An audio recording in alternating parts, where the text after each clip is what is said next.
Otu ahụ jikọrọ ndị ntorobịa na Agụleze Chukwu na njikọ aka otu nnọrọ onwe Zaram Life Foundation achịkọbago amụma nkwado were mkpụrụ abalị 3 gbadoro ụkwụ kpọmkwem n'ịnụcha ndị ntorobịa ma kwadobe ha dịka ndị ndu ọdịnihu.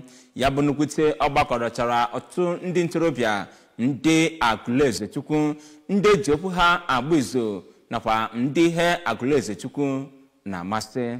Ka Chibụzọ Okoye kọchapụrụ gị akụkọ a.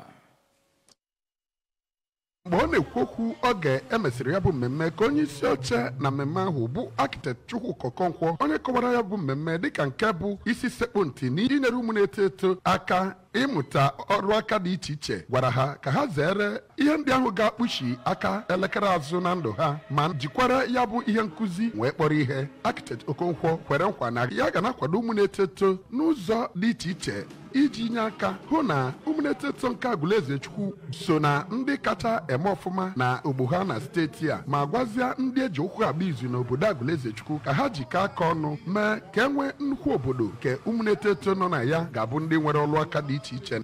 Ihe anyị na-eme today bụ ka anyị nwee ike tinye CS on youths nọ na Agụleze Chukwu na-enwere ifefa na-eme na ifefa ga-eme.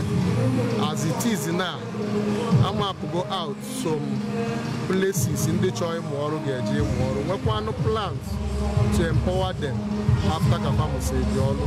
Na mbụrụ n'okwu ya ka onye president Agụleze Chukwu Youth Association Maazị Chizikoro Fọmata mere ka mata na ha kpọkọbara ya bụ ihe nkụzi maka iji mee ka ụmụ na-eto eto nke obodo ahụ mara nke ekwe na-akụ na ọlụ aka dị iche iche ma bụkwara ndị ga na-azụ onwe ha nri site na ihe ha mụtara ma gaa n'ihu. Kelezie ndị mere ka ya bụ mmemme bụrụ ejiamatụ. Maazị Ọfọmata kpọkuru ụmụ na-eto eto nke obodo Agụleze Chukwu ka ha na-eme ihe ndị ahụ ga-enwetara obodo Agụleze Chukwu ezigbo aha maka inwe obodo kacha mma. Onye chọpụtara Zaram Life Foundation bụ Ukeria Onyemobi na ndị ọzọ bụ ndị nyere nkụzi oge ahụ emere ya bụ mmemme, ma ya bụ mmemme bụkwa nke bịara n'isi njedebe. Ọ ga-enyere ọkọlọtọ nzere nyegara ndị na-agba mbọ iwulite ụmụ na-eto eto Agụleze Chukwu nke gụnyekwara Architect Okonkwo site na Agụleze Chukwu nke dị n'okpuru ọchịchị Agụata.